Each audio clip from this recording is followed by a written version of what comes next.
علامہ اقبال علیہ رحمہ فرماتے ہیں کہ میں گھر آیا اور ہمارے گھر کے سامنے ایک سائل کھڑا تھا.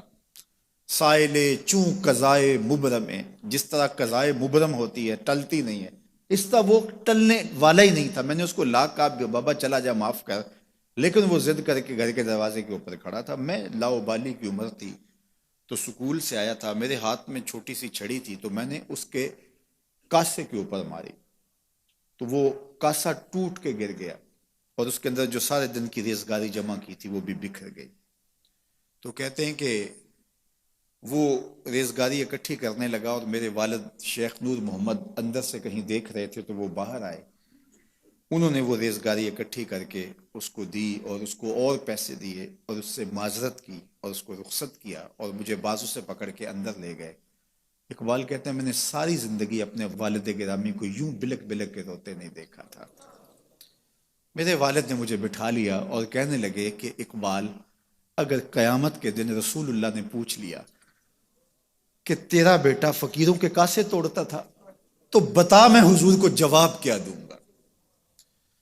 تو کہتے ہیں کہ بس وہی لمحہ میری تربیت کا تھا. بلکہ اقبال پھر ساری زندگی کہا کرتے تھے نام تو از پدر آموختم، حضور آپ کا نام، آپ کی محبت میں نے اپنے باپ سے سیکھی. یعنی حضور کا سامنا کیسے کروں گا. اور پھر یہ اقبال کے کلام میں آخر تک یہ چیز آتی ہے کہ کیسے حضور کا سامنا ہوگا. تو غنی از ہر دو عالم من فقیر، روز محشر عذرہائے من پذیر، گر تو می بینی حسابم ناگزیر، از نگاہ مصطفیٰ پنہا بگیر. اقبال بھی پھر آخر میں دعا کرتے ہوئے اللہ کی بارگاہ میں عرض گزار ہوتا ہے مالک تو غنی ہے، میں تیرا فقیر بندہ ہوں، تو مجھے یوں ہی معاف کر دے، میرا حساب نہ لینا. لیکن اگر میرا حساب لینا بڑا ضروری بھی ہوا تو یہ مہربانی کرنا حضور کے سامنے نہ لینا، میں حضور کو کیا منہ دکھاؤں گا. تو یہ فکر ملی کہاں سے؟ یہ باپ کی تربیت سے ملی، یہ ماں کی آغوش سے ملی. تو یہ ماں باپ کی ذمہ داری ہے کہ بیٹا جب کسی کا دل توڑے، جب کسی سے زیادتی کرے تو باپ وہیں اس کا راستہ روکے. اور ایک فقیر کا لا ابالی پن کے اندر کاسا توڑ دیا اور باپ نے پھر ایسی تربیت کی کہ اقبال ساری زندگی لوگوں کے دل جوڑتا رہا، ساری زندگی بتاتا رہا کہ انسان کی اصل صورت کیا ہوتی ہے. دل نہیں شاعر کا ہے کیفیتوں کی رستخیز، کیا بتاؤں کہ درون سینہ کیا رکھتا ہوں میں، در غم دیگر بسوزو دیگر آرا ہم بسوز، گفت مت روشن حدیث گر توانی دار ہوش، کہہ گئے ہیں شاعری جزویست از پیغمبری، ہاں سنا دے پڑھ کے ان کو پیغام سروش. وہ کہتا ہے دوسروں کے غم میں جلنا اور پھر اس غم کو جہان میں پھیلا دینا، اسی کا نام شاعری ہے.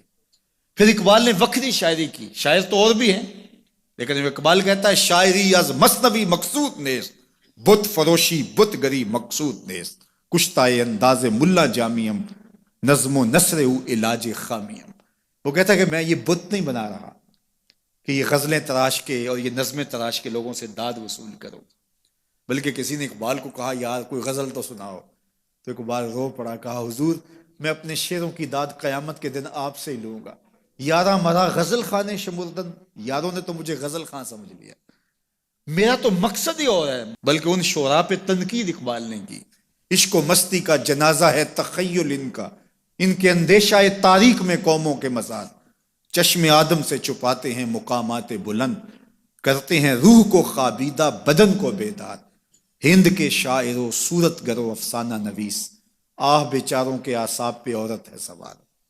ہر وقت لب و رخسار کے تذکرے، ہر وقت نشیلی آنکھوں کی کہانیاں، ہر وقت قدے رانا کی باتیں. کہا تم اس خول سے نکل ہی نہیں رہے، تمہاری شاعری صرف ایک عورت کے گرد گھوم رہی ہے جس نے اس کو تخلیق کیا، اس خالق کے جلوے بھی تو دیکھو نا. تو اقبال پھر اقبال بنتا ہے اور اس کو یہ شعور، یہ آگہی، یہ نور ملتا کہاں سے ہے؟ یہ باپ سکھاتا ہے. باپ کے بعد پھر مولوی میر حسن ملتا ہے جو استاد اقبال کو اقبال بنا دیتا ہے. تو یہ ماحول انسان کو سکھاتا ہے. تو میں اور آپ دیکھیں کہ ہم اپنی اولاد کو کیا دے رہے ہیں.